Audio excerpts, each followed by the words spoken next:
I want to take this opportunity to once again address comrades and the student leaders from various universities. There is the new funding model that is really a pain, that is really transferring the burden of cost on the shoulders of our parents, our comrades, and therefore so many of our comrades are not going to get access to education. We are aware that as of today, over 70,000 students are not going to join universities from August because they are missing on the scholarships because of the new funding model. Imagine 70,000 students, our children from poor backgrounds, from villages, from various slums in this country are not going to go to school, and yet it is only education that a student should access.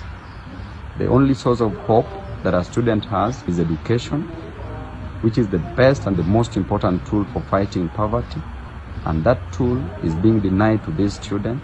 And we also know that Ruto is Ruto today, is a president today because of education. Were it not for education, he would be selling chicken back in Sugoi. Were it not for education, he would never have come to Nairobi. Were it not for education, he would have never made it to State House. So therefore, student leaders, tomorrow as you meet the Principal Secretary for Education, Madam Beatrice, ensure that the new funding model is dropped tomorrow.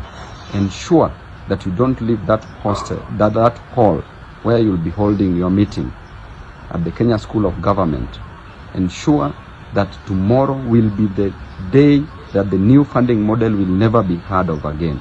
The new funding model is really restricting our students from getting education, our children, our brothers and sisters, our Gen Zs from getting access to education.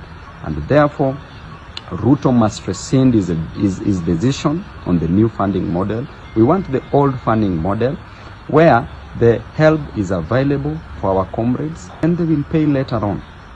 But this new funding model where a student must part with 300,000 Kenya shillings to get the least course, which is an art course, and a medical course, which is 600,000 Kenya shillings.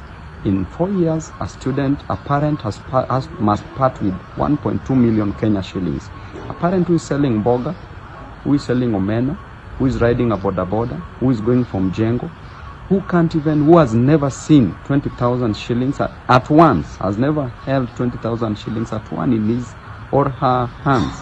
You want to subject this parent to pay 300,000 Kenya shillings in a year, 1.2 million Kenya shillings in 4 years, honestly speaking, and this parent has other costs to take care of, has rent to pay, has other fees to pay for other children. This parent has other costs to take care of.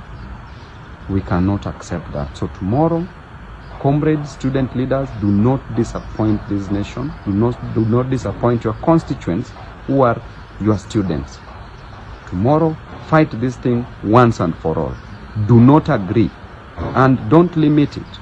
You can hold demonstrations in every university in this country and every college in this country, and the country must be paralyzed if at all the Ruto is still going to proceed with this new funding model.